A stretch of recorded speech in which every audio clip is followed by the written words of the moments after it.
pour and sip after a whole month off again. I We know. are back. I've missed you, and I've missed everyone. I can already see some comments coming in, so thank you so much for getting involved. Welcome along, especially if this is your very first pour and sip. It's great to have you with us. Yes, absolutely. Loads of comments coming in, though. I can't, because Slack is, I think this is the first comment that's come in. Malcolm Tucker, evening to all my fellow whiskey lovers. That is from now, not the last session. Okay, cool. Looking forward to tasting some new whiskies. Yes, absolutely. Ian Jambo Rain, welcome back. Ian, pour and sip regular. Good evening. Not tried any of these three before. Remember, we will be, so for anybody that doesn't know, we've got 5 drams in our box, and we had been splitting this up into 2 live tastings, 3 and then 2. We are going to have all 5 today. We've got 3 guests, and we're going to dram along with those guys. However, me and Chrissy are going to do a kind of whistle-stop tour of the last 2. Please don't feel like you have to drink all 5, because we understand that that is a lot to drink. Please drink at your leisure. But if you want to save any for a day after and you want to watch this later and then dram along with us, please feel free to do that as well. Indeed. And there are some amazing comments coming already. One from Beer Daddy. Hi all, happy dramming tonight. I'm tuning in from a farmer's field in the lakes, hoping my 1 bar of 4G will see me through. We hope so too. I've had technical issues. Probably better than Christie's 5 bars in her house. No.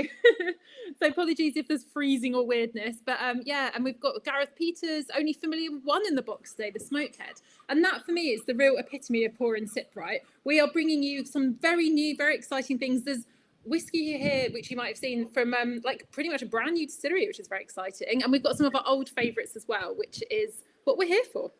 Absolutely. So yes, on pour and sip, I guarantee there's something you're going to go tonight and go, I think I might get that one. That one has turned my head. And remember, if you do really enjoy any of the whiskies tonight, you can head to our pour and sip shop where there are discounts. You can indeed. So let's give you a rundown, give you a rundown, give all of us a rundown of how this works, whether you've been here before or you're brand new. So myself and Andy, my name is Christy, we are your hosts, and we've got 3 guests this evening. Andy, do you want to hit us with the run of show? The run of show tonight is, drum roll please, we will be starting talking about Nikka, and then we will head over to Glencadam with Cody, and then we will be discussing Lindores. Is Lindores, isn't it? I said Lindores, but we'll find out. We'll find out. There's no one better to ask than Murray. And then me and Christy are going to do a very brief whistle-stop tour of the Smokehead Rum Rebel, and then the brand new Our Barley from Lochlea. Yes, so, indeed. Yeah. That is the order of play today. Exactly. Ready your tasting glasses. And the most important thing, so for the first 3 drams, so we've got Nikka, we've got Glencadam, we've got Lindores, we've got guests. And guests mean questions, conversations, chat. We love to geek out about whiskey here, but if there's something that you want to know, you've got a burning question, it could be something like, why do you add water to whiskey? It could be something like, what's your favourite whiskey bar? It could be something really geeky, like, tell us about the shape of your stills. Like, there is no question too silly, too big. Bring them all in, we want them. Or no tasting note too silly. Or no. Please let us know your tasting notes. We love to read out your tasting notes, and our guests love to hear your tasting notes. Mark Christie is saying that it's first time in for me. Someone got me a subscription for my 30th. Very excited. What a present. Hey, Mark. Thanks for joining us. Have you got something in your glass already? I have had a little sneak peek of the Nikka, I'm not going to lie. I've got it lined up and ready to go for our first guest, which is very exciting. Airing the whiskey first. Right. So I think, without further ado, we should probably introduce our first guest. Yes, let's do it. So I believe we have Nathan coming to join us. Nathan from Nikka. Hi, Nathan. How are we doing, guys? Very well, thanks. How are you doing? I'm all good. It's a little bit hot and sweaty in this muggy London flat, but I think we're all dealing with that kind of thing. Yeah. I feel you. Same here. I think you can see it on my head. A little bit of glimmer there. Anyway, I'll leave you to do it. It feels weird doing it this way round for anyone that knows. I know. So you've got some behind the scenes insight here for anyone tuning in. Normally I have the controls and I'm the one zipping Andy out, as you'll know, because I cut him off midway through quite often, but he is in control this evening. So anything that goes awry, blame is with him. It's my fault, but I will be cutting you off at some point, Christy. So get your revenge. Right, bye everyone. He's cut himself off today. But anyway, how are you doing, Nathan? Long time no speak. I know, it's been ages. I mean, I've been kind of lurking in the back of some of the pour and sips because you've had a few of our brands on there. So we had Dave Mitten from Lot 40 was the last one you guys had, I think, back in April. And then there's been a few others that you've had in the past. So yeah, I've not seen you in person in a while. So how are you doing? What's going on?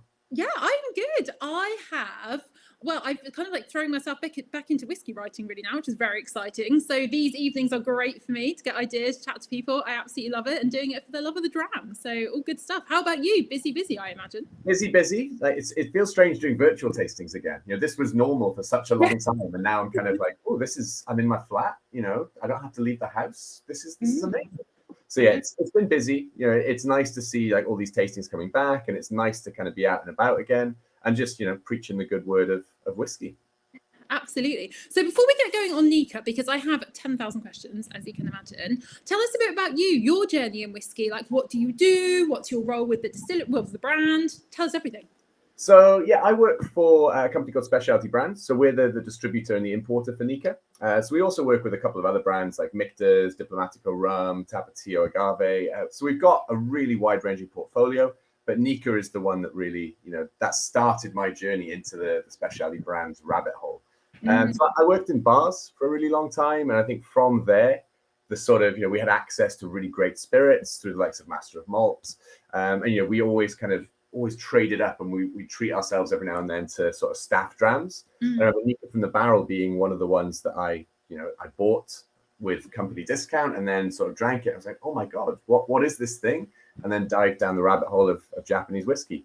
And then fast forward a couple of years, I'm working for the company and just constantly drinking whiskey all the time. So yeah, that's pretty much my life in a nutshell. I mean, what more could you want? I think, yeah, some of the brands you guys work with are just like incredible. That roster, obviously, across lots of categories, but just deliciousness. So if you're thinking about upgrading your drinks cabinet, listening back, all great recommendations there for anyone tuning in. But let's hone in on Japanese whiskey. So Nikka, I think, is genuinely iconic in like the Japanese whiskey landscape. So give us a bit of a rundown about the brand, because it isn't a distillery, it's a brand. And there are two main distilleries, I guess, you pull liquid from for Nikka.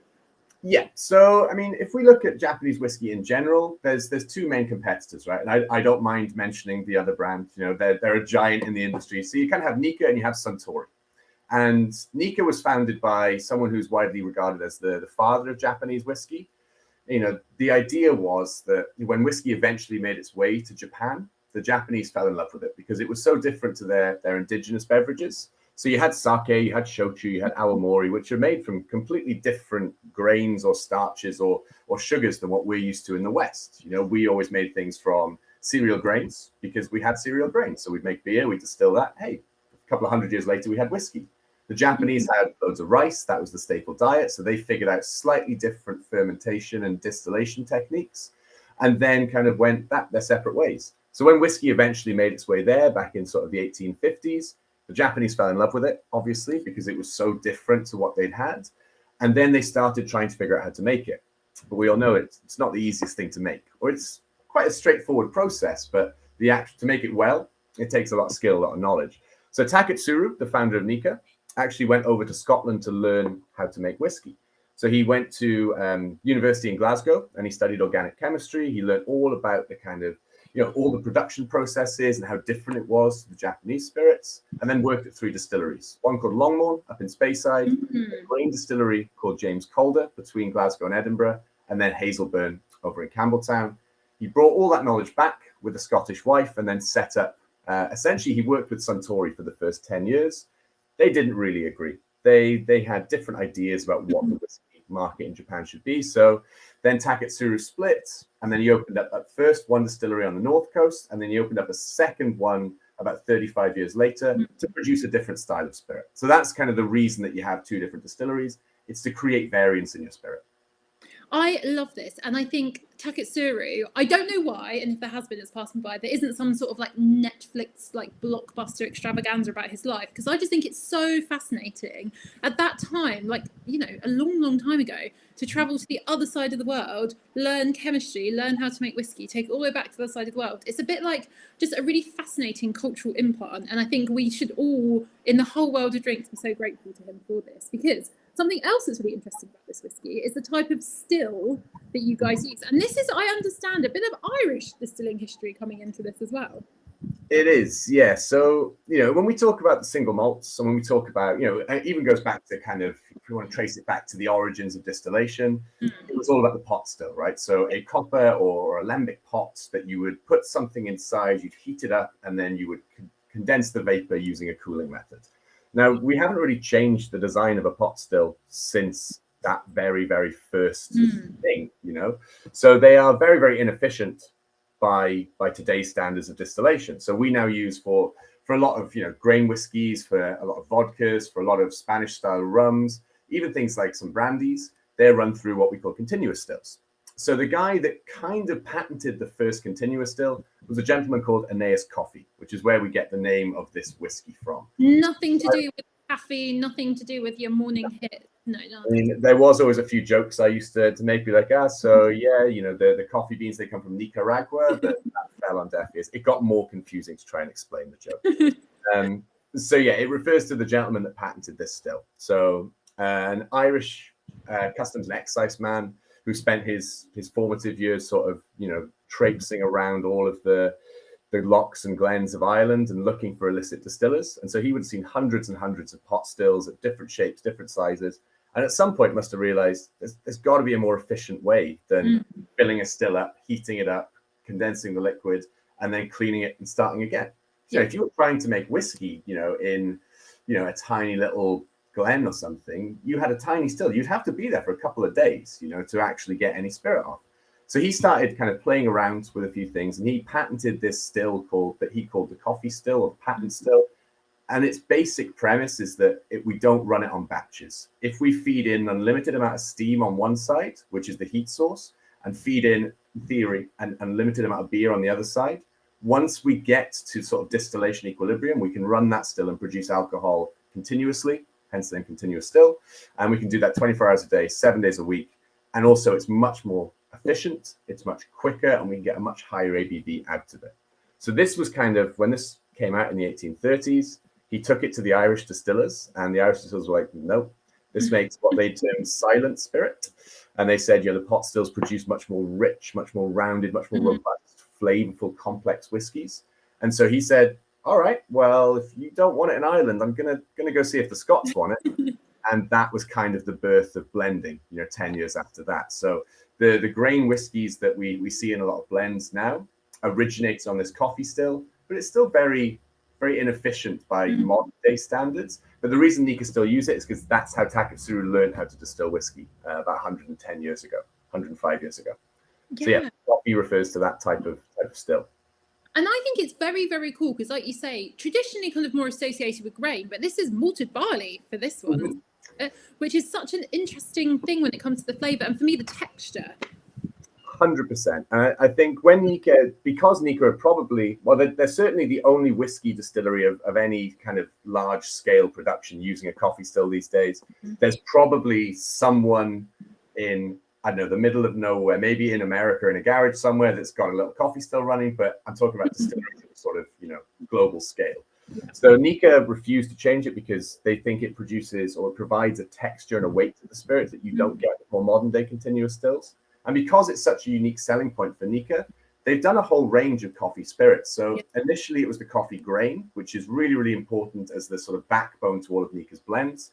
And without the blends, Nikka falls over. It's nice to have the single malts, it's nice to have the blended malts, but where they make their money, especially domestically, it's in the blends. So the coffee grain is really important. And that's predominantly corn with a little touch of malted barley in there. But they also realized that, they had the option to distill lots of different styles of things. So at some point they've done rye, which they didn't bottle or didn't release, so obviously didn't go very well. But this one here is 100% malted barley. So normally that's reserved for, your single malts because it costs a lot more money to produce malted barley than it does to produce a whiskey made with corn. But what we get here is, in some ways, a very, very true flavor of what malted barley is. Because when we talk about pot still distillation, and apologies, this gets very geeky. If anyone's got we love it. Bring on the geekery. We are here. So with pot stills, you have amazing sort of chemical reactions and amazing things that happen to the spirit during its time with the copper. So you have lots of reflux in tall stills, or you can get very heavy and weighty spirits out if you use a very short still and a very quick distillation run. So what we're getting with a lot of these sort of barley spirits from pot still, is it's almost kind of secondary flavors on top of the malted barley because we have all those reactions inside the still. But with the coffee still, it allows us to retain the flavor of the grain to the point where we can just really select the exact flavors of fermentation we want to carry over. So, I mean, I hate giving tasting notes to people, but to me, this kind of smells like you've walked through a beer brewery. I love it. Kind of banana bread, that sort of tiramisu, that really nice kind of dark coffee, mocha richness to it. And the texture is completely different to what we get from most grain whiskies, because most grain whiskies would use corn or maybe use wheat or a mix of the two, which tends to be a bit more weighty, a bit more bold, a bit more buttery, I guess. So this has a very, very light texture, but loads of complexity baked into it as well. Yeah, it's absolutely gorgeous. And you mentioned tasting those, and they are coming in thick and fast. So I'm just going to rattle through some now. Sorry if I don't get to yours, but we do read them all. So Ian Jambo Rain, sweet and buttery. Joe, lots of overripe banana. Stuart McGregor, sweet apple pears, some spice on the nose. Almost vanilla ice cream. We've got coconuts and ginger from Dave Stanton. Gareth Peter. Oh, he's snuck ahead to the Smokehead. We'll leave that one for now, but it's very sneaky. I like it. Malcolm Tucker, initial nose walnuts. Now getting banana foam sweets. Very good, like gentle spice. Real Boinger, floral fruity citrus and a touch of vanilla. Jesters on the bread and butter pudding. Sauternes and raisins. We've got banana bread again. Lots of people chatting about bananas, which is amazing. Stuart McGregor's popped a drop of water in for some more sweetness. And DS007, spicy on the palate with hints of oranges. I think they're amazing tasting those. I always love them from everyone. Spot on. And whenever I say banana, I feel like if people don't get that, I'm like, have I done it wrong? Like, have I completely messed this one up? But I think, it's a really interesting whiskey and something very different to what you'd normally find. So a grain mist whiskey made with malted barley. It's quite rare because you'd normally save that grain for your single malts, and you'd use the grain for that. So Nikka just wanted to experiment a little bit and show what the coffee still can do. They still use the malted barley for their single malts and their blended malts, but they also use it in this just to showcase that sort of the skill of distilling with a coffee still. I love it. Well, I'm going to have a sip now, and then I have some more meaty questions for you for the last 5-7 minutes or so. But cheers. Have you got a dram, or are you not? I am abstaining from drams this August, but I will open the bottle and smell it. I mean, not that I haven't tried this before. I love it so much, and like you say, the texture is just so, it's like velvet, silky, smooth, beautiful mouth coating.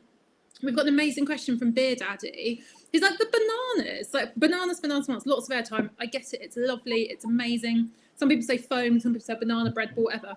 He's like, is that from the yeast? So is this like a note that we're getting because of esters from fermentation? So yeah, essentially what we do, or what fermentation is giving us, is the creation of flavor, of esters, of chemical compounds which give us all of these aromas. And then in distillation, we're kind of fixing or choosing and selecting which ones to concentrate. And it's much easier to do that in a coffee still, or you can be a lot more precise with those using a still because the technology's there.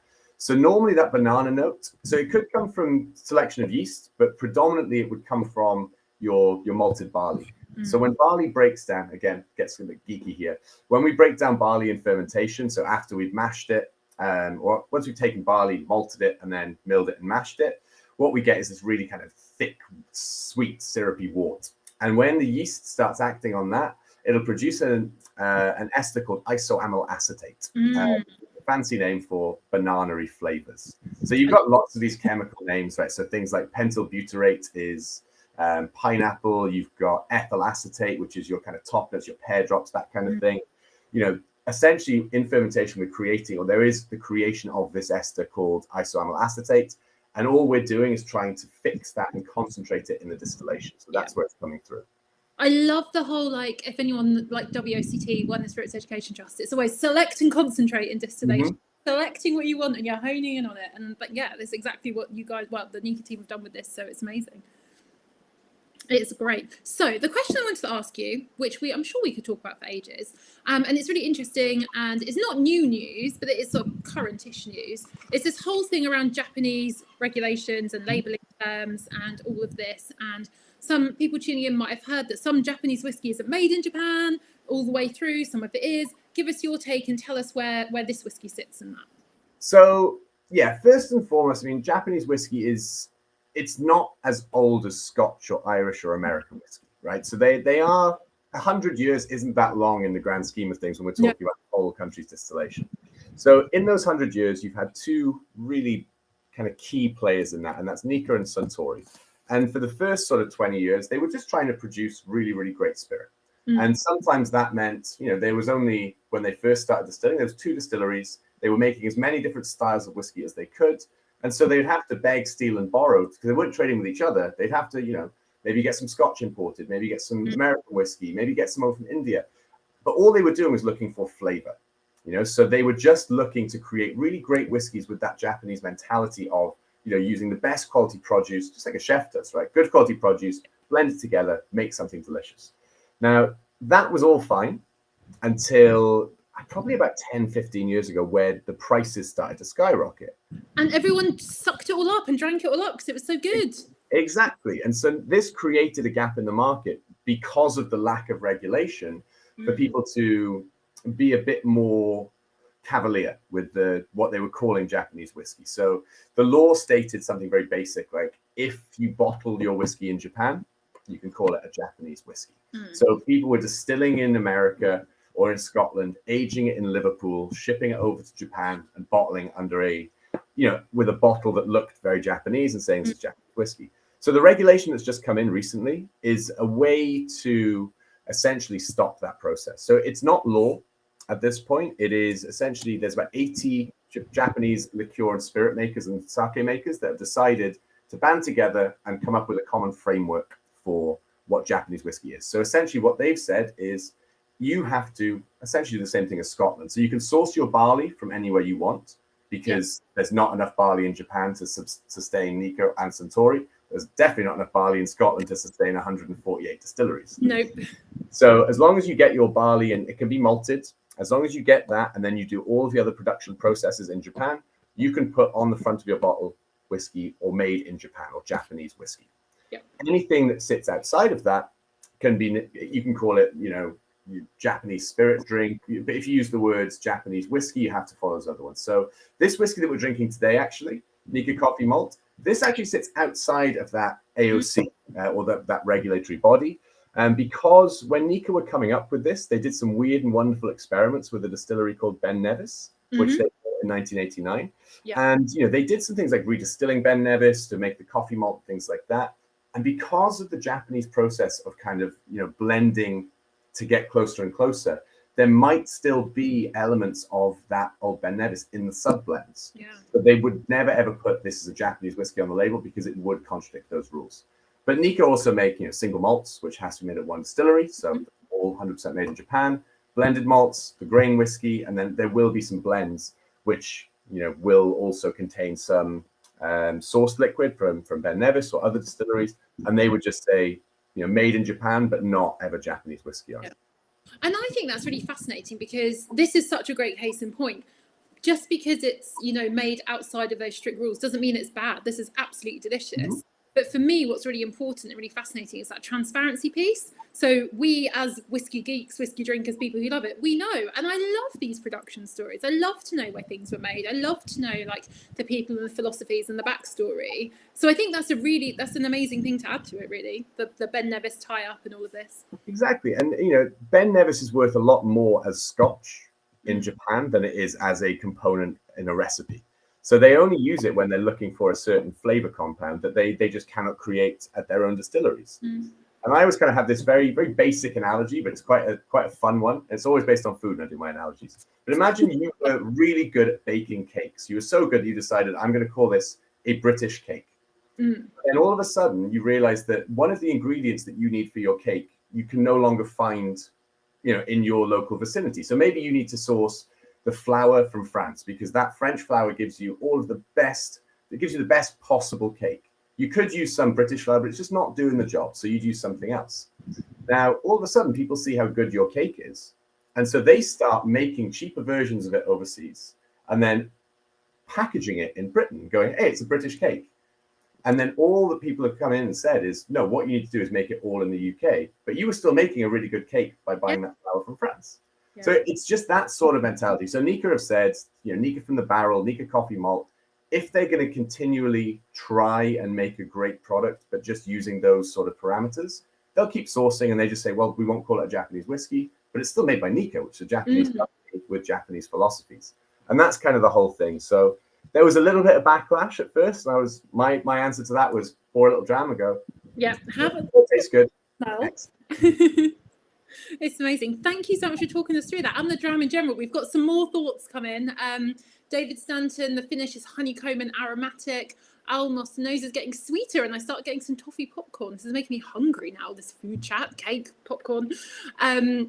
Real Boing agrees with the bread and butter pudding with banana in there. Jeffster, come on, own up. You finish it with bananas. I mean, this is the wonderful world of flavour. No, it somehow comes through. Ian saying that this is very drinking dram, very smooth and well balanced. For him, the finish is like tails off a little bit, but that's all good. Sean McCarrick says it's a sunny afternoon dram. Jim says very smooth and subtle. And Jeffster, I really like this. The next two have a lot to live up to. So I think that's a really great start for the evening. Excellent. Yeah, perfect. Everyone happy. Thank you so much for coming to chat to us. Andy's back. Hello. I think I was premature there with the coming back. I liked it. I was like, here he is. I was kind of waiting for it, that it didn't happen. Then you said another thing. It's fine though. It's fine. Good. It's almost like the opposite of an Irish goodbye, is it called? Where you like vanish without saying hello. You just reappear. And we love it. We love it. Surprise Andy. I'm really up for that. Anyway, I loved listening to that, and I loved drinking that as well. So it was amazing. Amazing stuff. Thank you, Nathan. No problem at all. Thanks for having me. And if you can stick around to the end, please do. If you can't, please don't worry. Yeah, we love a little geek. We love a little geek out at the end. We love it. Cheers. Thanks so much. Oh, what a way to start the evening. I loved that. Yes, that was great. I loved listening again about all the new regulations in Japan, and the transparency of Ben Nevis being in the Nikka from the barrel and being in the coffee malt. It's interesting to know that, and sometimes I think we are a bit snobbish, and suddenly people go, "Oh God, no, I can't drink it now." It's like, no, the product's still really, really good. And I think it was a little while ago we last chatted about it, so it is useful to be like, that's just. That's what I mean. It was probably about a year ago, right? We had another Nikka. I think it was the Taketsuru malt, something like that. I think. Can't remember what it was. But it was right at the time when those new regulations were announced, so it was kind of like, yeah, what do we say about that? No, very, very cool. But yeah, let us know what you think. And thank you all for your tasting notes, for your questions. We loved it. Mika's got a bottle in his basket right away, which is fabulous. Absolutely. Right. So moving on, I'm going to cut Christy off at some point. Going to cut me off. I'm going to invite Cody onto the screen. Hello. Cody. How are you doing? Very good. And I love that cake analogy. I've never heard that one before, and it was great. It's Nathan's own, wasn't it? So yeah, blew my mind. Totally reframed my whole thought process on Japanese whiskey. That's what we're here for, pour and sip. New analogies, really. I love it. I love it. Right, Christy, well, I hope you enjoyed dramming along. I will. Anyway, so yes. So how are you, Cody? Very, very good. I hope everyone's enjoying the tasting so far. I've got a lot to live up to, apparently, so hopefully it goes well. No. We say that for every guest anyway. They've always been the best. It's like a band. There's always been the best crowd of the tour, isn't it? Anyway, so let's talk a little bit about yourself and how you got into your current role in whiskey and what you're doing at the moment for. Is it Angus Dundee in general? Angus Dundee, absolutely. So my role in the company is I'm the UK and European ambassador for Angus Dundee Distillers. I'm reasonably new to this position. It's not yet been a year that I've been in as the brand ambassador for Angus Dundee. So, if you ask me like a really hard question, I don't know the answer, I'll leave my email or something and I'll get to you afterwards. So I'm going to use that as an excuse to get out of the way. But I got into whiskey sort of through uni, really. My granddad was a massive whiskey drinker. I'd come in from playing football when I was 10 or 11 years old, and I'd ask for an orange juice and I'd be handed a whiskey, and my granny would have to knock it out of his hands. And that's kind of how it went for a lot of time when I was younger. We'd walk right past the newsagents where we were meant to pick up my granny's newspaper, and we'd go into the pub instead. And I could drink my apple juice out of my Glencairn, and he could have his whiskey soda or whatever he was having. I think how different things could have been if she hadn't have knocked the whiskey out, or you'd be drinking orange juice now for a living or something like that. Yeah, I know. Anyway, when he did knock the whiskey out of my hand, my granddad would have soaked it out the carpet anyway, so it wouldn't have went to waste. So it's fine. Anyway, I went through uni, and obviously, when you're a poor uni student, I couldn't afford many whiskies, to be perfectly honest.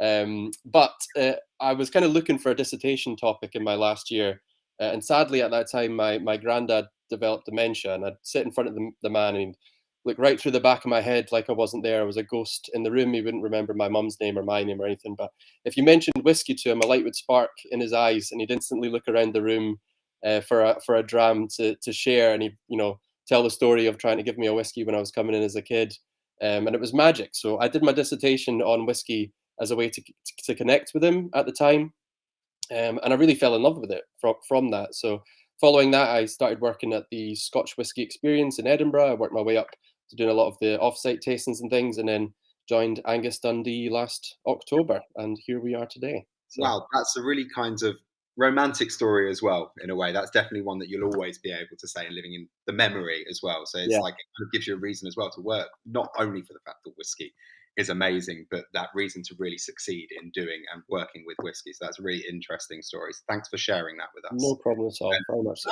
Angus Dundee and who are in charge. So we've got Tom and Tal, but tonight we're talking about Glencadam. Yeah. So yeah, I'll just give you a quick rundown on the company, just in case people don't know much about us. So, as I said, I work for Angus Dundee Distillers. We are formerly and originally, and still really, a blending company at heart. Sort of started around the 1950s. In the early 2000s, we'd been reasonably successful in what we were doing, and so we were able to purchase 2 single malt distilleries. Tom and Towel in Speyside in the year 2000 originally, and then Glencadam, that we're going to talk about tonight, in 2003, so a few years later. If you are a blending company and you're able to purchase your own single malt distilleries, you have so much more flexibility when it comes to your blends. If I always have to source from somebody else and they decide to put up the prices that they normally give me their casks for, or they decide to no longer sell me what they normally sell me, or anything like that, there's nothing you really can do about it. If you own your own distilleries, you're totally in control of your own spirit, and you can obviously trade your cask to get things that you need from other people as well. And another magic part of Scotch whisky is the fact that, we still do that kind of trading. You don't really see that kind of trading very much in other industries. And it's mainly because a lot of blend recipes involve lots of different single malt distilleries that have maybe been penciled down 100, 200 years ago for some people. But tonight we are talking a little bit about Glencadam. So Glencadam is a Eastern Highlands distillery, an absolute gem of the Eastern Highlands. It's a fantastic distillery. So if anyone on this tasting has never tried a Glencadam tonight, hopefully you enjoy the Sauternes, but there's a lot that Glencadam really has to give. Started in 1825. So if anyone's really good at their maths, we're getting up to our 200th anniversary very, very soon. It will be in 2025. So when we get to that, we are hopefully going to have a new visitor centre completed for that date. Should be completed by 2025. Everyone knows how these things go when it's any kind of roadworks or it's any kind of building thing. You say a date and it normally pushes past it. But in our head, 25 visitor centre complete. So if it gets to just past 25 and you go back on the stations, Cody told me it'd be done by then. Don't listen to me. It should be done by 25, so hopefully it's done. But yeah, Eastern Highlands, and it's in a little place called Brechin. Now, Brechin's a lovely little town, kind of off the beaten track a little bit. Sort of, it was kind of missed by the trains when they went up to Speyside. I think it used to be a city. If you go far enough back in its history, it does have a cathedral. But a nice little place with Glencadam right in the centre of this little town.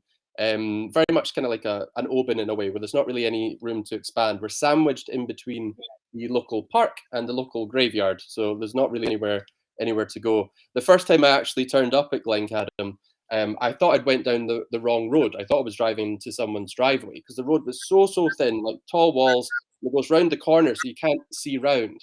But it's so thin because it was originally built for horse and carts. It was never really built for cars. It's not till you get round the corner then it all opens up and you can actually see the distillery. You have to drive past the mighty Brechin FC, which we are proud sponsors of. So if anyone's a massive Highlands League football fan, stick it in the chat. I'm looking forward to getting those 2 comments. But yeah, probably the only fans. Yeah, if there are any Brechin FC fans right now, I'll buy you a bottle of Glencadam Sauternes cask. There you go. That's what I want to hear. Excellent. But so yeah, we're trying to get all this sort of stuff completed by 25, and we're in this little place.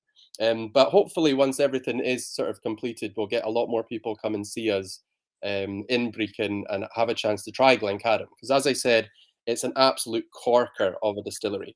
The reason that a lot of people have maybe not heard of Glencadam or tried much Glencadam is because for pretty much its entire existence, it has been used solely for blending.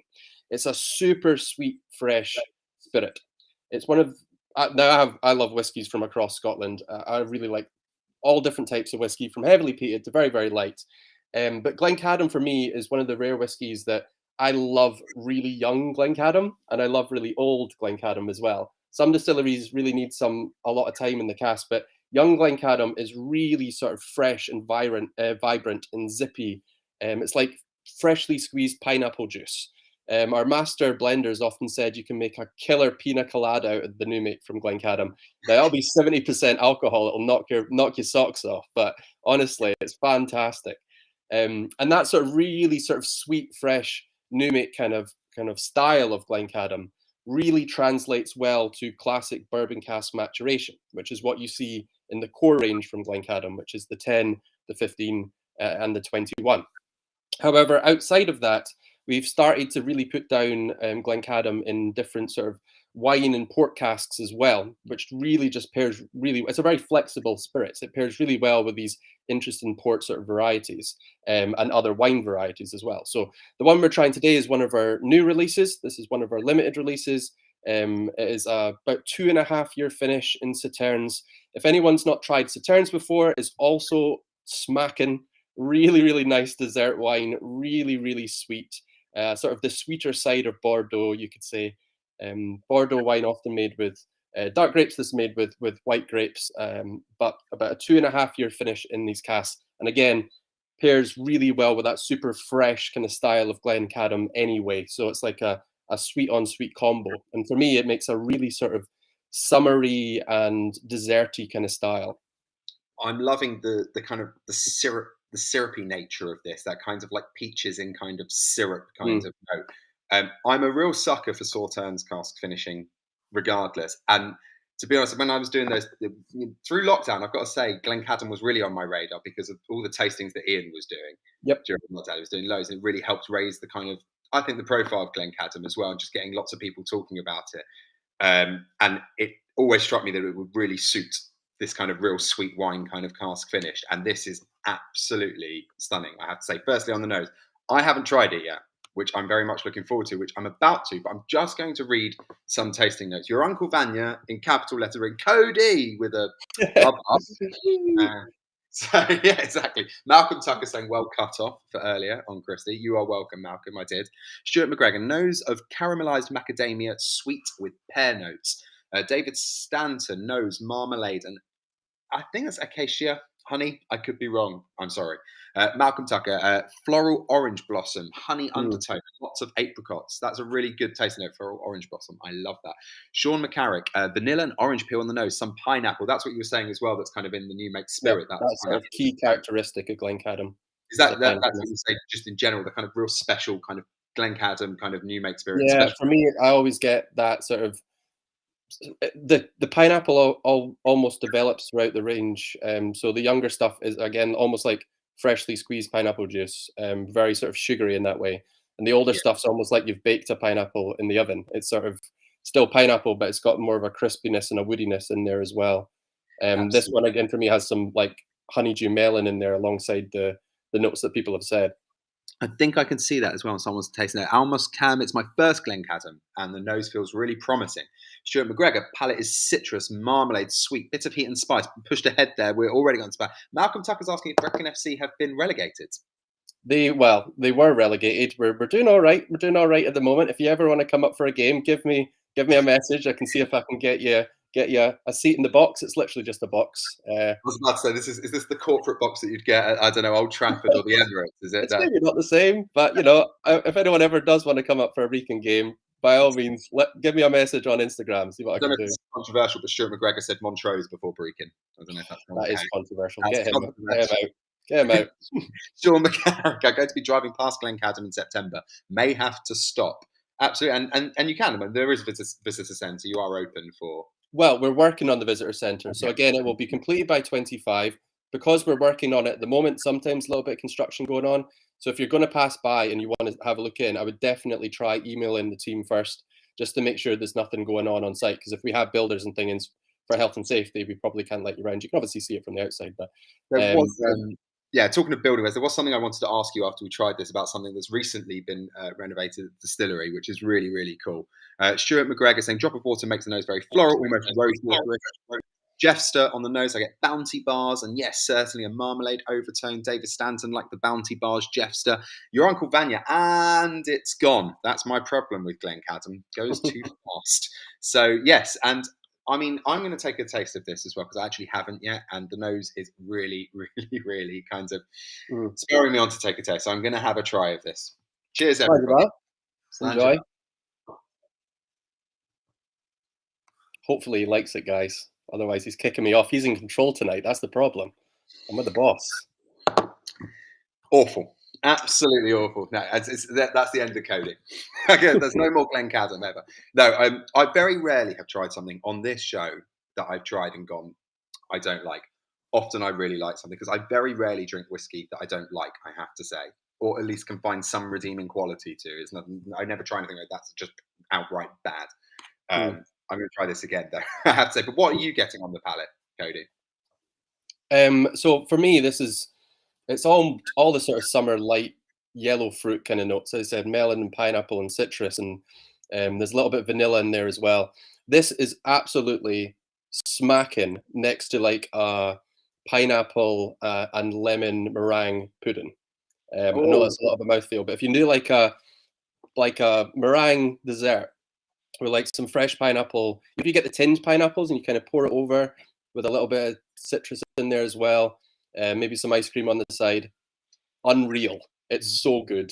We love a food pairing on Pour and Sips. You have to let us know, what was it again? Just so everyone can hear it again. Basically, a pineapple meringue dessert. Maybe chuck in all your favourite fruits and have a nice Glencadam on the side with some good ice cream. This is, I mean, for me as well, it's very hot here in London at the moment, and this is a real dram that's, it really suits this weather, I have to say. It's got that really sweet, lovely tone, but there's also a bit of like spice at the end of it, which is really nice, kind of cinnamon spice, which is like baking spices kind of note, which is really, really lovely. I have to say, there's kind of a lemon curd note as well on the palate, I absolutely love. And it's that really honeyed note that you get from the Sauternes cask, which is absolutely stunning. Sean McCarrick, lemon fizz and honey floral heather on the palate. Jeff said, if I turn up for a game, do I get my name in the match day programme? I'll try my best. We'll see what we can do. David Sand says, you won't get your name in the programme, but you'll be on the team. I think we're being really harsh here to Brecon FC. You are being harsh. And by the way, if you ever look up Brecon FC, I know I'm really alienating all the people that don't like football here, but look up their pitch on like Twitter or something. The groundsmen are unreal. It's one of the best looking pitches in all of Scotland, all the UK, I would say. Look it up. The only thing we had going for us was our beautiful pitch at Highbury. Anyway, the one thing I wanted to ask you as well, talking of renovations, which I found really interesting, was the new water wheel. Well, not such a new water wheel. Can you talk to us about that? Because it's really, really interesting. It is very interesting. I absolutely love the water wheel. So you're actually right. It is kind of a new water wheel, but it's not in the same way. So as I said, we are from the 1800s, Glencadam. 1825 it was started. And production would have been powered mainly by a traditional water wheel inside the distillery. We have a water source that runs right underneath our still room at Glencadam. So it's quite common, or was common in the time, to see a water wheel on the outside of a distillery. But ours was actually inside the distillery, as the water source goes right underneath the still room, as I said. So we recently reinstalled this water wheel.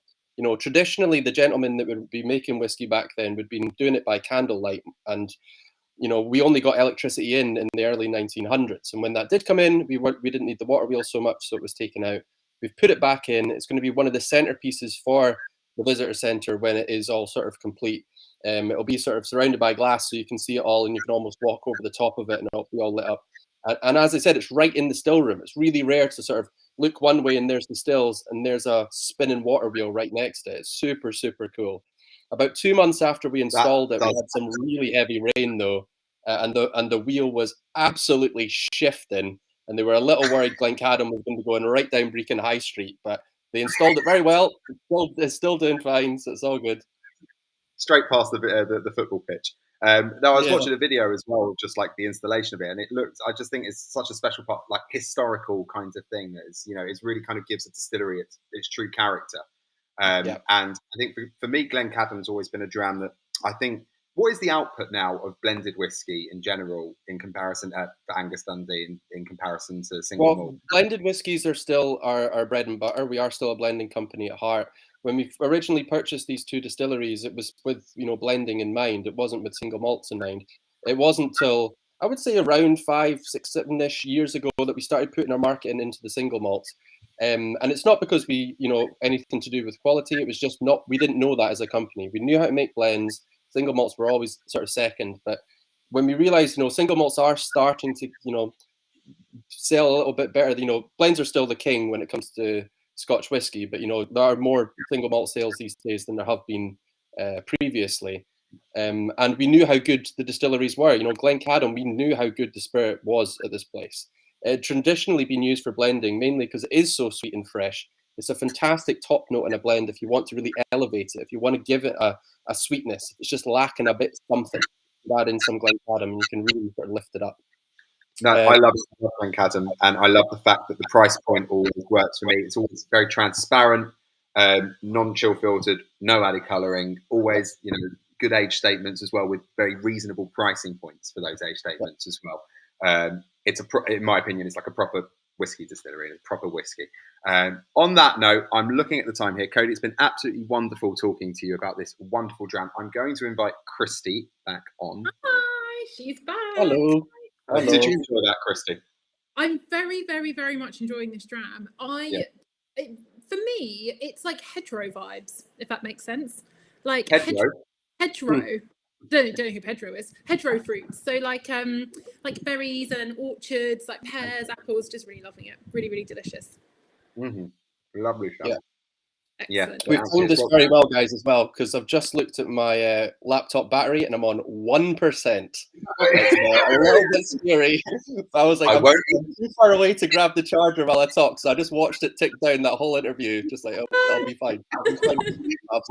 That's great timing, and I don't even need to cut you off because you're going to cut yourself off. So thank you very much, Cody, for talking to us. We'll see you at the end if you can. Awesome.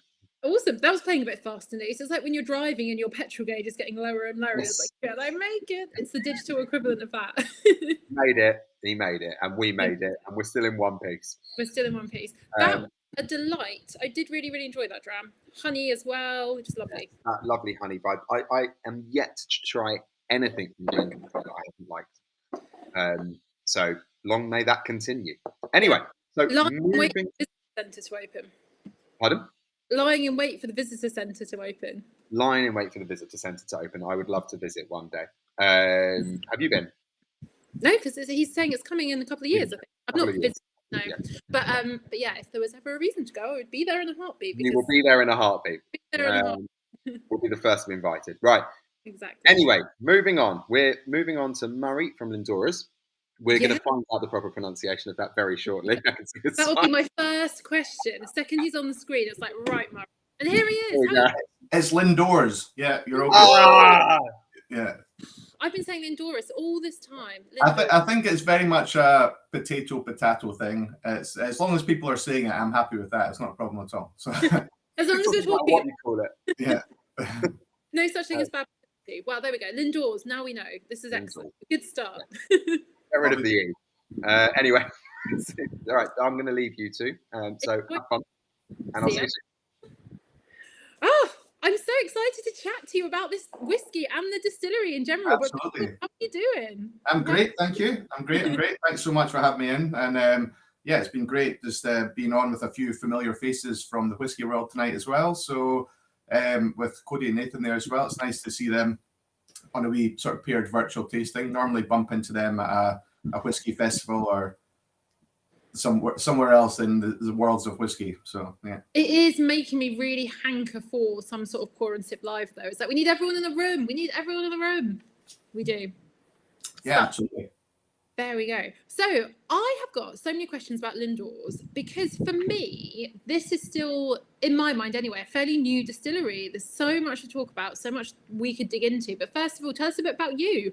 Who are you and how did you come to get involved with the distillery? And my cat has just appeared on the table, so you may have another guest in a second. Nice. Always happy with that. That's no problem at all. Yeah, so my name is Murray Stevenson. My role with the distillery is the UK sales manager and brand ambassador. As a small sort of independent distillery, you wear quite a few hats, kind of thing. Yes. So you can be like selling whiskey one day and pouring pints at an event at the distillery the other day, kind of thing. So you have to be ready to muck in all departments, so to speak.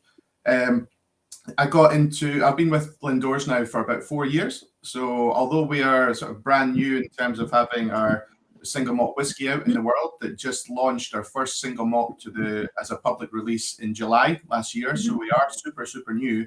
But I've been with the distillery for a few years before that, working with our kind of entry spirit, which was our Aqua Vitae, which is something different and exciting as well. And before that, sort of like some of the other boys were saying, they are involved sort of in a hospitality world, from birth, so to speak, really. So a lot of people always say I've been in hospitality my whole life, but I grew up in bars and hotels with my family. So lived in our first sort of small hotel, like village bar when I was 3 months old. So from then on, I've been well sort of immersed in the world of alcohol and things like that. But it was only in sort of slightly later years where I really started getting interested in whiskey. A friend and myself, we had our own little mobile bar and events company for a while, and that's how I got involved with Lindores in the first place, as we had a little horsebox rice trailer converted bar. And when Lindores was first starting out, we heard some little whispers about a kind of elusive spirit that wasn't going to be whiskey or gin or rum, nobody was quite sure what it was. So being a bit nosy, we volunteered ourselves to go along to the distillery and do a little cocktail event for the staff that were there. I like it, sleuthing through cocktails. Yeah, so we sort of said, okay, give us some of this stock before it's being released to the world, and we'll make some drinks with it. And it was a way for us just to kind of be pretty nosy and see what was going on. And we fell in love with the Aqua Vitae spirit from the word go, and we started using it in a lot of our own menus for hen do's and stag do's and private events. And it was very quickly becoming one of our most popular cocktails on our list, with a beautiful history and story behind Lindores. And Drew and Helen, who own Lindores Abbey Distillery, kind of recognized that we had a bit of passion for what it was and asked us to come and work with the distillery in a more sort of full-time capacity. So it was all very organic, as they say. There was no sit-down interviews. It was, I guess, just passionate people recognizing passionate people and giving us a little kick at the ball, really. And that was 4 years ago, and we now have some fantastic whiskey in the world, so it's great. This is amazing. I think one of the reasons I'm so curious about Lindores and how you're going to say is because sort of years ago when I was writing for Spirits Business magazine, I remember covering things like the groundbreaking, the stills going in, stuff like this. And it's amazing to me that the whiskey in this glass right here is what you and the team have made, which is incredible. And before we go on, I just want to note that this is a single cask and it's one that's exclusive to Pour and Sip and Master of Malt. So although obviously you guys are a distillery and there's whiskey out there in the world, this specific whiskey is ours, which is very exciting, just as a heads up to people. It's super exciting. I don't even have a bottle of it here. I have a little sample bottle, but I have like a little bottle of our core as an example for what it may look like. But yeah, I guess it's so rare that I don't even have a bottle of it in my hand. I wrote down how many, 246 bottles. So that's right. Yeah. Very, very exciting. But going back to the distillery itself, can you chat us through a little bit about kind of like the philosophy behind Lindores, the sort of spirit you're making, why you're making it? Because for me, the sort of the backstory and the people and the passion, I mean, I say anyone, I certainly couldn't. You can get like fermenters and stills and do it, but there's so much passion and such a message, I think, here. It's just so interesting. Yeah, absolutely. I guess as a reason to build a distillery, it's got to be up there for one of the most appropriate reasons to be building a distillery in the first place. We started distillation in December 2017. The distillery itself kind of opened about a year to just a year and a bit before that. But the story of Lindores kind of goes back to the very origins of Scottish distilling. And this isn't something that's been sort of spoken about or known about for extensive periods of time.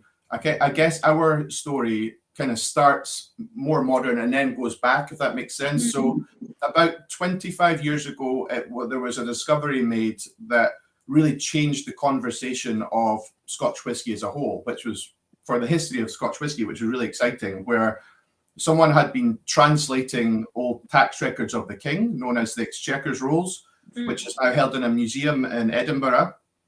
And within about 30 yards of old parchment, all in Latin, that someone was translating into English, there was a little sentence buried in the middle that was a huge discovery for the world of whisky, which read in 1494 from King James IV of Scotland to Brother John Corr, who was of Lindores Abbey, 8 balls of malt wherewith to make aquavitae for the king. Aquavitae being the Latin for water of life, which we later started calling ushkabe or ushkaba, and then later ushki, and now that translation came onto whiskey. So the earliest name in Scotland for whiskey was the Latin aquavitae, and the earliest reference we have to any form of whiskey, be it whiskey, ushkabe, aquavitae, for all of our poems and songs and stories we have of our national drink, the earliest reference, as unromantic as it might be, goes to the taxman. And this tax record from 1494, which was involving Lindores Abbey, Lindores Abbey then, is the earliest reference we have to any form of Scotch whisky. Which is incredible. Like, that is actually like everything that we'd ever drink. That's incredible. It underpins everything. Yeah, 100%. So there's always an age-old argument about who invented whiskey, from the Scots or the Irish, kind of thing like that. And it comes down to the wording of aquavitae or fire water, things like that, and which we have to give it to the Irish. They were using that term before us. But for Scotland, the earliest reference comes from this tax record of 1494. And we're always very quick to say that we don't think the monks of Lindores invented whiskey, but we're just very fortunate to be associated with such a fantastic historical discovery. So this was about 20-25 years ago. The whiskey industry wasn't in its best spot then. So we talk a lot about now of how whiskey is going through a boom stage, things like that. A lot of distilleries were closing 20 odd years ago rather than opening. So with all the best wishes of the world from towards Drew and Helen and the Mackenzie Smith family to bring back distilling to this important area, there wasn't really this sort of money investment that was coming with it. So people were like, this is great, but so it was really a dream that took about 20 years to come into reality, to build a distillery at Lindores, which now the Abbey itself was colossal in its day, but it was destroyed during the Reformation period in Scotland. So for the last several centuries, it's been very much just what you have in your mind as a fairy tale ruined structure of a collection of walls and beautiful archways all overgrown with ivy and trees, things like that. And so it very much was a place sort of lost to time in a sense. And it was the back garden of the farmhouse of Lindores Farm, where Drew's family have had the farm there since about 1907, I think it was. So for the best, over a century, it's been in the Mackenzie Smith family. But this was such a revelation to think, oh, your back garden is associated with the earliest reference of Scotch whisky. So is incredible. So definitely one for the history geeks. For sure. 100%.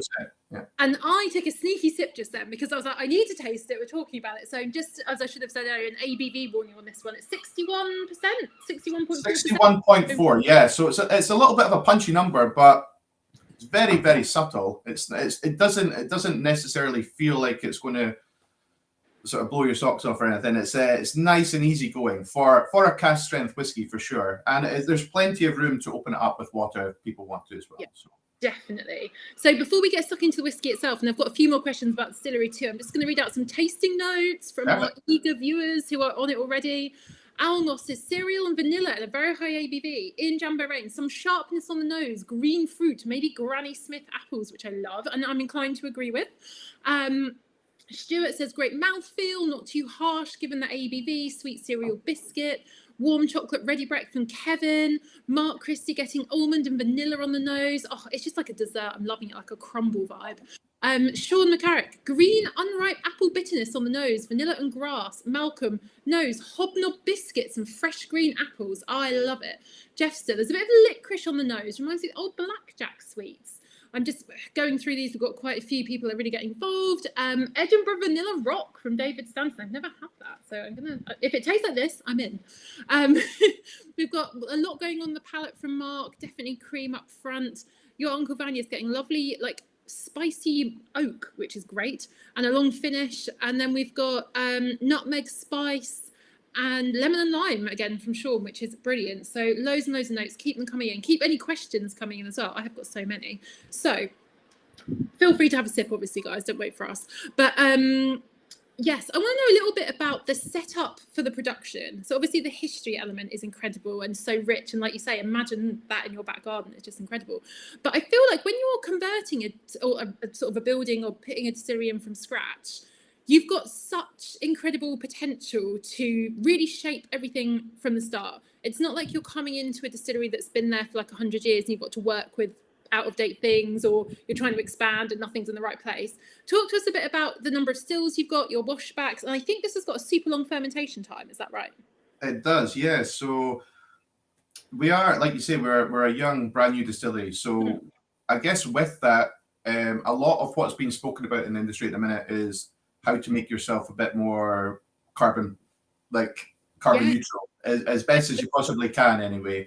So as I guess a luxury of younger distilleries is that they can really go into that with an open mind of how we can, what we can do for our processes to make it as best as possible. So all of our barley that we use is, so for our location wise where we are, we're in a little town called Newborough in Fife, just on the banks of the River Tay. So we're just outside of Perth. So we're in the lowlands. We're a lowland distillery quite quickly, just by 3 meters. So if you cross the road into the Abbey ruins itself, you cross into the Highlands. So we're kind of like the reverse of Glengoyne in a sense. That we are distilling just 3 meters into the lands. We always mention each other for distillery tours, things like that. So, but we've always been using 100% of our process, always been Fife barley, always come from the region of Fife, which is all local to us. And in recent years, in the last couple of years, it's all been very local. So we're now using local barley from our 2 neighbouring farms. So you can see it growing from the distillery. Would have originally been part of the Abbey grounds when it was an actual working Abbey. So the whole aspect of us is to try and do things as local as possible and as in keeping with the history aspect of it as much as possible too. So we have a local water source in a sense that we can't pull from a little stream or a burn because we're where we are in the lowlands, but we have a borehole, a 90-meter borehole at the back of the distillery. So we're essentially using a local water source in that too. When it comes to our fermentation process, we wanted to keep an element of it as being quite traditional too. So we have 4 traditional Douglas fir wooden washbacks, which we feel really imparts like a good amount of flavour to the wash before it's even being distilled. You mentioned our fermentation times. We do have one of the longest in the industry, which is up to 119 hours. So when we talk, very, very long. So when we talk about fermentation process, it's the kind of beer making aspect of what's happening at distillery. Essentially, you're making a beer first without hops from just water, barley, and yeast, and then you're going to distill that.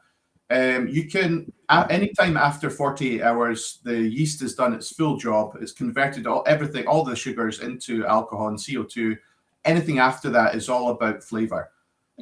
For us at Lindores, we're wanting to go for a lowland style of being nice and easygoing, mellow, fruit forward. But with our extra long fermentation times that we have, we're getting those really, really ripe, juicy fruit notes there. So it goes into the wash still. When it comes off the wash still, it's very tropical, lots of notes of like coconut and mango and pineapple. And then we have a really unique setup for our spirit stills, which is a twin sister spirit still setup. Okay, tell us what this means. So it's two small spirit stills doing the job of one large spirit still. Okay. So if you look at the distillery setup, it looks like it might be triple distillation, but it's not. It's being the two spirit stills are being fed from the same low wines and faints tank at the same time, being charged at the same time, and we take a cut off them both. On paper, they should be exactly the same, but each still does have a little bit of its own personality, which is great.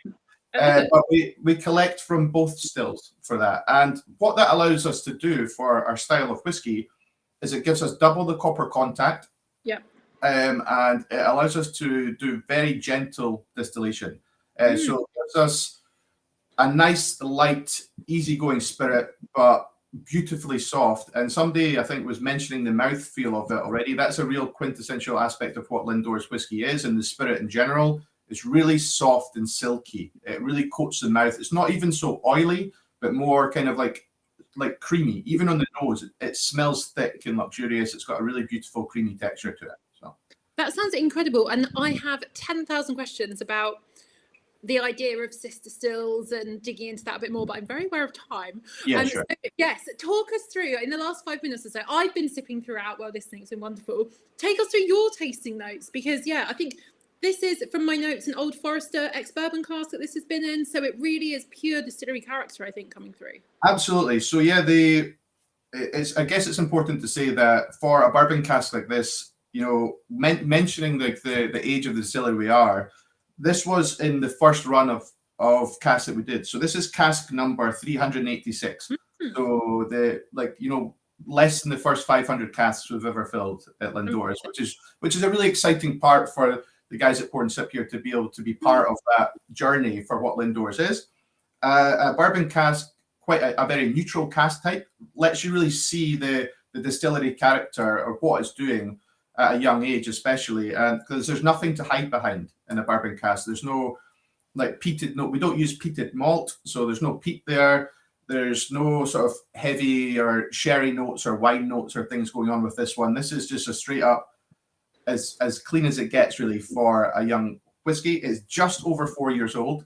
Sneaking into that 4 year. By 1 week or so, yeah. So it's it was filled in on the 24th of the 5th, 2018, and it was just bottled in June there, just at the beginning of June. So yeah, just over 4 years old, just creeping in there. So it's young, but it's so complex and it's so beautifully easy as a young whiskey, which comes down to, again, the quality of the new make spirit that's there. My tasting notes, a lot of people already shouting them out, which is fantastic.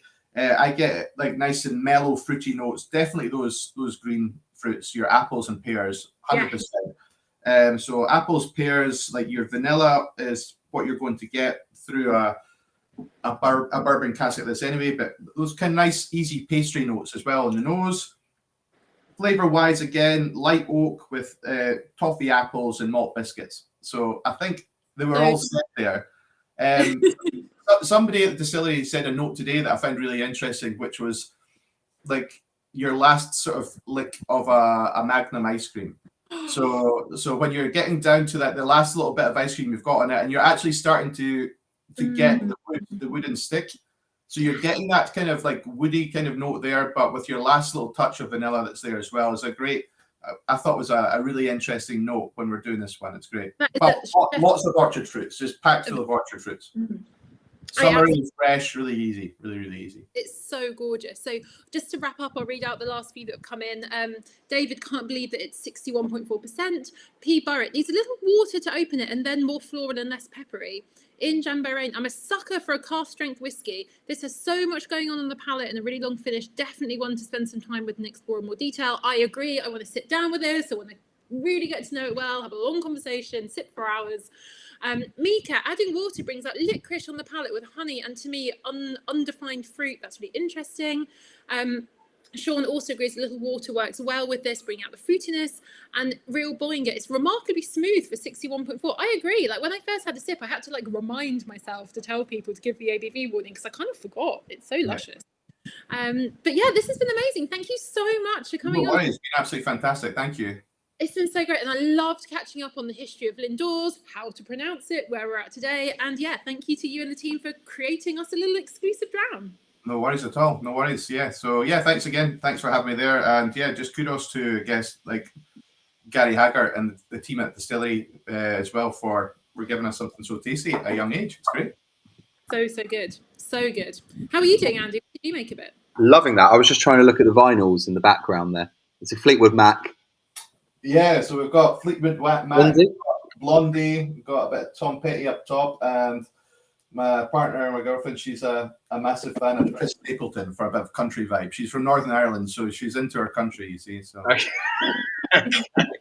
there. Anyway, so thank you very much for that. There's some good collection of vinyls there. And we're just going to I'm going to let Murray go for a second. You can have a quick refreshment or something. Maybe another highball, I don't know. In a bit more.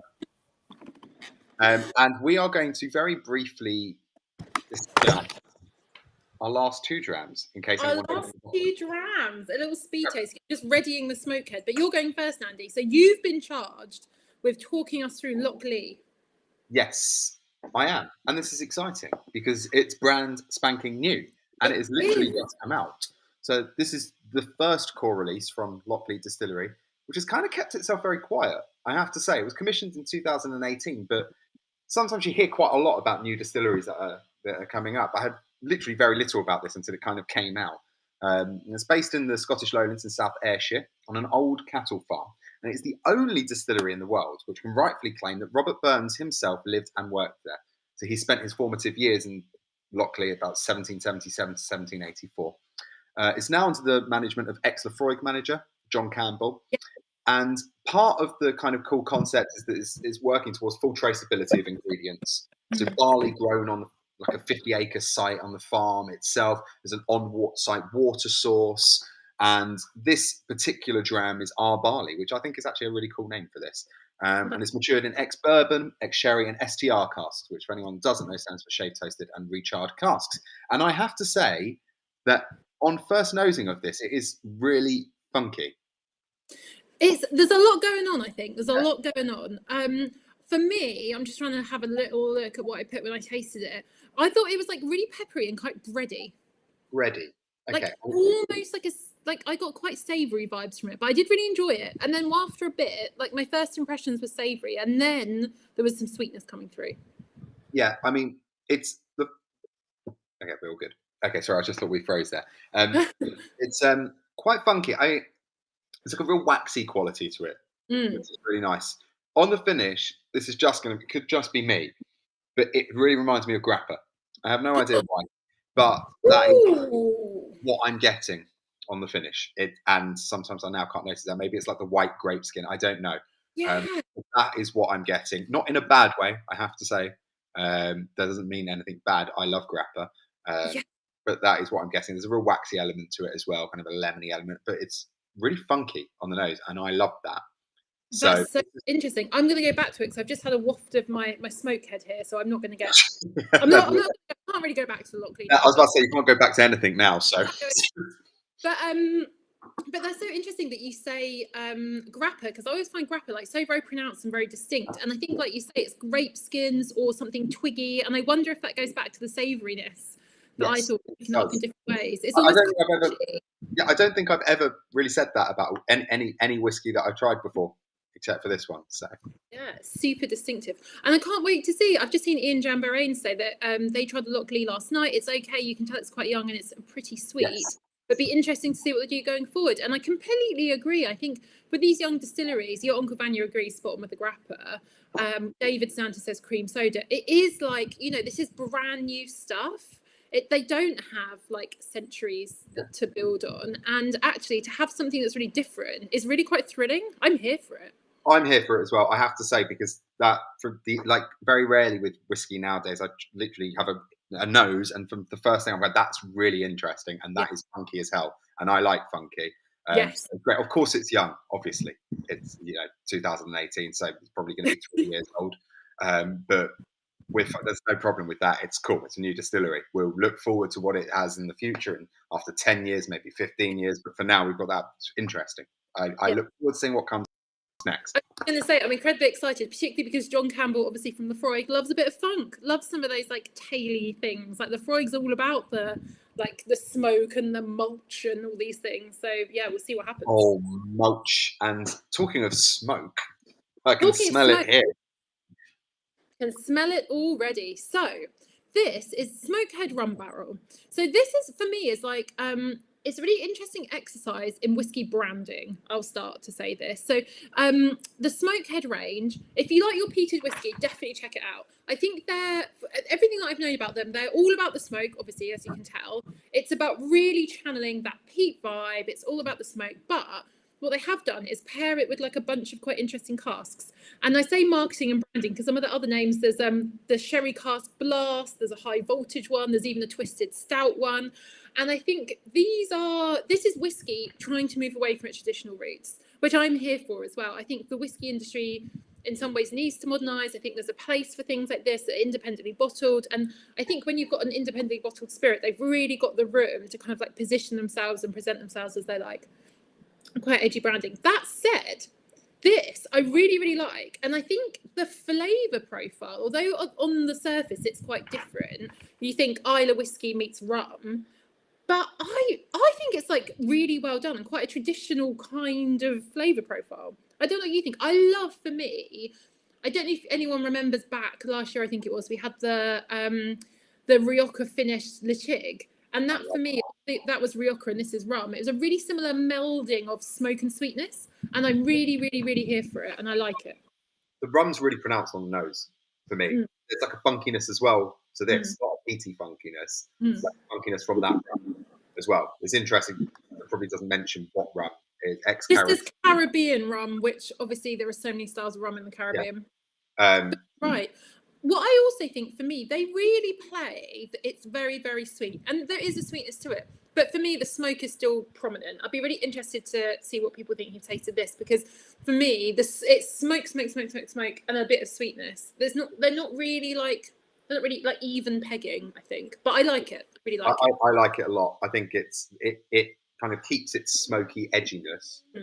That's actually very true. David Stanton with the barbecue pineapple, very smoky. Absolutely.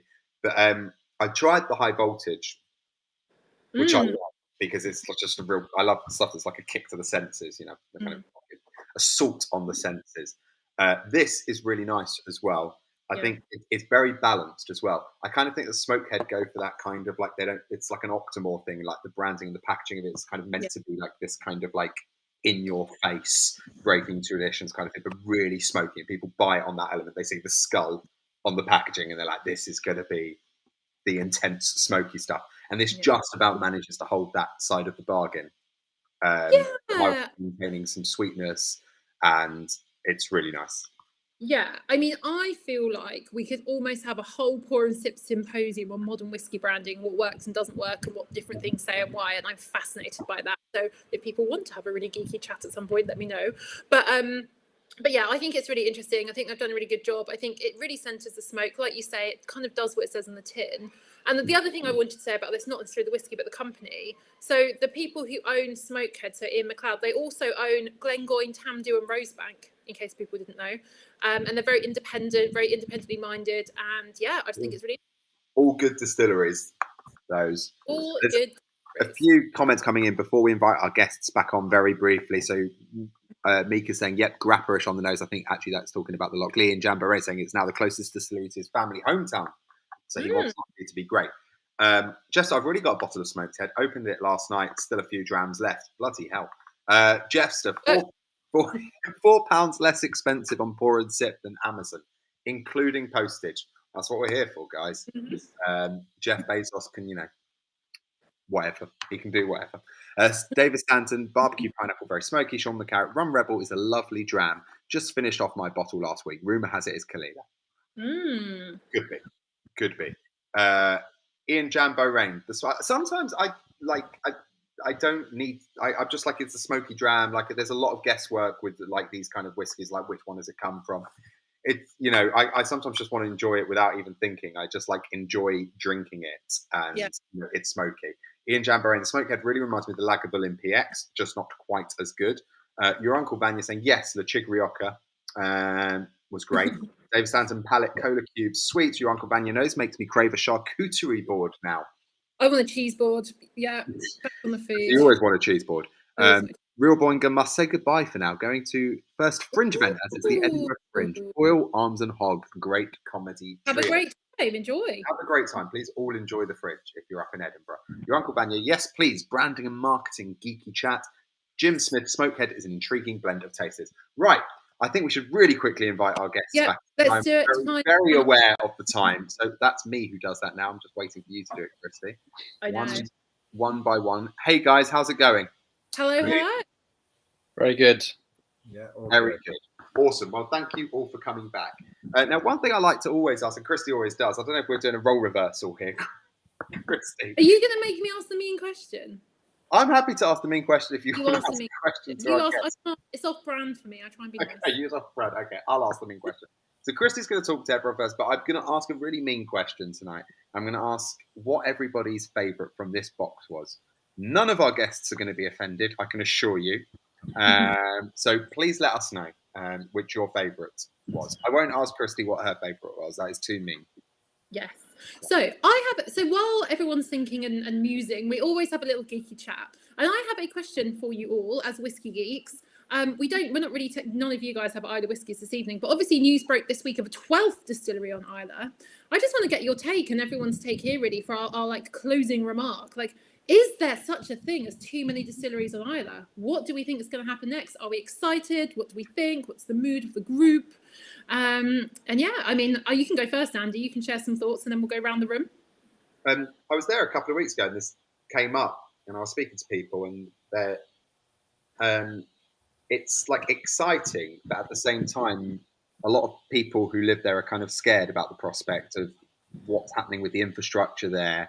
Are there enough schools for all the kids that can come over? Then is the roads good enough? Is there enough off licenses? Basically, the infrastructure is really not set up for all these distilleries coming on and kind of big ones now coming on and kind of big people coming on board and going to the island. So with good intentions of making good whiskey and keeping the traditions of what Islay stands for, but it's like, how is this going to work with the way the island works? There's quite a lot of infrastructure that needs to be built, and are those distilleries going to be paying for all of that? I don't know. So that's kind of the mood that I got from around the island, and it's really interesting. I personally think that it's great.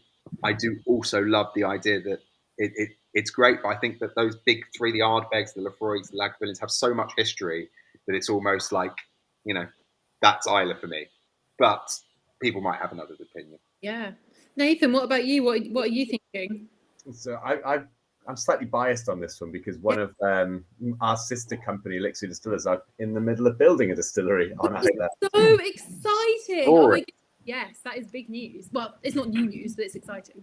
No, I mean, it takes a lot of time to get to certain points. And I think at first there was a lot of backlash because, you know, a lot of the guys on Islay were like, well, yeah, there isn't enough schools. The roads are terrible. It's really hard to get a ferry across. I think a lot of that is due to the council rather than the distilleries coming, because believe me, if Diageo could pay for better roads, they would. Like 100%, they would absolutely pay for it all. So I think, you know, it's kind of like with great power comes great responsibility. If you want 12 distilleries on Islay, the festival's going to have to be longer. You know, you're going to have more and more people visiting. And I think it's down to the council to kind of help support this because it brings a huge amount of money to the economy of Islay. It can only be a good thing in terms of that. But if the government doesn't, or if the councils don't kind of capitalize on that and use the distilleries that are willing to pay the money for it, you know, there is going to be issues. But you know, I think more distilleries, it's a good thing. You know, it increases the level of competition. It means that people are willing to try new things. And I think, you know, the likes of newer distilleries coming online, there isn't always this kind of, you know, it's always been done this way, so we must continue that tradition. you do get more innovation, you get more fun stuff coming out, more stuff that us as consumers and us working in whiskey as well are really excited about. So yeah, I can see both sides of it, but I'm very, very excited about the future for Islay, to be honest. That's very cool. What about you, Cody? What do you think? I think I echo everything that's been said already. It's always exciting to see new distilleries pop up anywhere in Scotland, but infrastructure has to be in place for the locals for it to, not just grind Islay down into dust and malt. It's sort of becoming an offshore whiskey factory at Islay in a way, with all these new ones popping up, which is the magic of Islay in a way. You go off to this island, which if you haven't visited, it's absolutely beautiful. And obviously the whiskey's fantastic as well. And having other places you can go to can only be a good thing. We just have to make sure that there's, as we said, infrastructure in place so that there would be a point that if you kept adding distilleries to Islay will grind to a halt. You just won't be able to get anywhere. So that stuff has to sort of, in a way, it doesn't have to improve, but it has to be looked at if more and more distilleries are able to start building there. Yeah. And last but not least, Murray. Well, I have to hold my hands up and say that for a big whiskey lover, I've not actually made the pilgrimage to Islay yet. So it's a bucket list thing that, well, I don't even want it to be a bucket list because I want to do it several times. Yeah. But I've still not made the journey across. So, I mean, I feel like I can't comment too much about what the locals are saying or how the place even looks with the new distilleries. But I guess like the younger distilleries in Ireland are going to, like you were saying, bring a new sort of edge of innovation to what whiskey can maybe be. As a distillery, as working for a distillery from the Lowlands, I don't know if I'm how happy I am about Islay getting even bigger pages in whiskey lists, you see, because the Lowlands have always been that, which is a really exciting little area now because there's so many places popping up.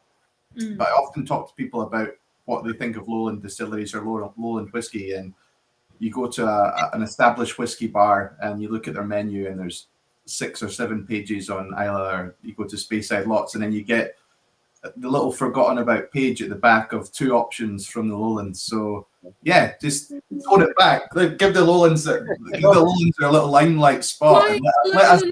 Absolutely. Give us a couple of pages before you start building too many more on Islay. Well, your Uncle Banya's saying loads of new distillery opportunity on the Outer Hebrides and other smaller islands around as well. Yeah. So kind of echoing that point that there will be, but there obviously will be. So there's plenty of opportunity at Islay still. There is a lot of space to utilize. Let's say. Now, what do you think, Christy, before I read out this list? I mean, there's lots of things to think. I keep coming back to thinking about things like sustainability and making sure that, yes, we do obviously need the infrastructure to support the communities, but I'm like, we need bigger and bolder solutions in general for things like how to power the stills in these distilleries in these island communities. So it's very difficult to get maybe not wind. Island's very windy, but you know what I mean, like to get maybe hydrogen at some point over there. Water wheels. Water wheels, yes. Everyone have a water wheel. Bring them all back.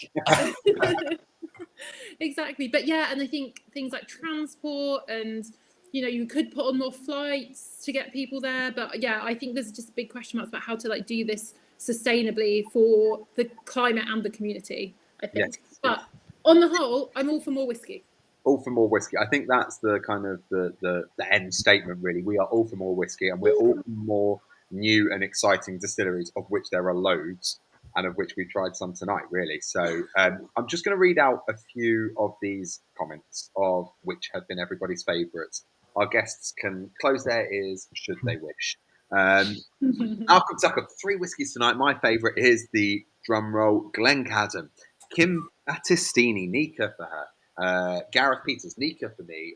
La Banana. Oh, banana. Got that just there at the end. Jester, the one that came with the wax cap, which means all of them, and I don't blame you. Ian Jambarrain, I think the Lindores just pipped it for me tonight. Stuart McGregor, Glencadam, and P. Barrett, Glencadam for me. Real Boinga, Lindores is my favourite for tonight. Bye. See you later. DS007, the Nikka, DS007, Lindores in second. Jim Smith, although I'm Scottish, I have to say the Nikka. Nikka Baghammer, close call between Nikka and Lindores. I'll get one of each. Sean McCarrick, I really like Rum Rebel, but ignoring that, my vote goes to Glencadam. Jester Crikey, Boonaharbin isn't the easiest place to get to at the moment already. David Stanton, best box we've had for a long time. Thank you, David. I think there's been a real breadth of kinds of options in tonight, and kind of I've enjoyed it. 100%. Your Uncle Banya already read that comment. Greg Buick, Nikka is definitely first. Glencadam is lovely, but for the price, Nikka gets it. Almos Cam, Lowland distilleries have been so underrated. Totally agree. There is definitely room there for that area to become more well known as well.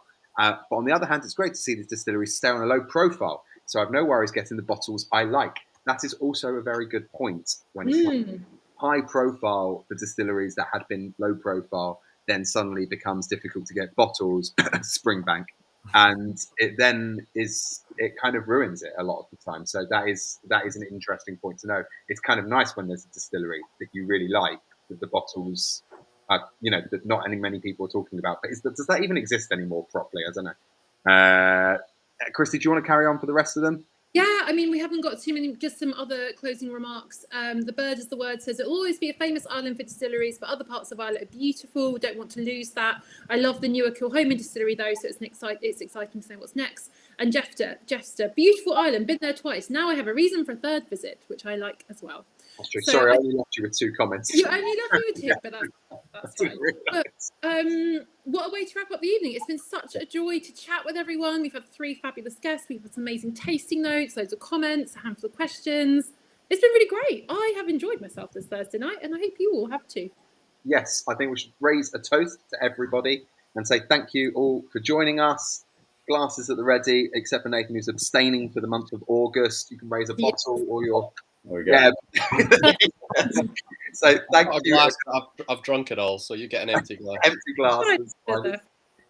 Cheers, everybody, and we will see you on the 8th of September. Cheers. Take care, all. Bye. Bye.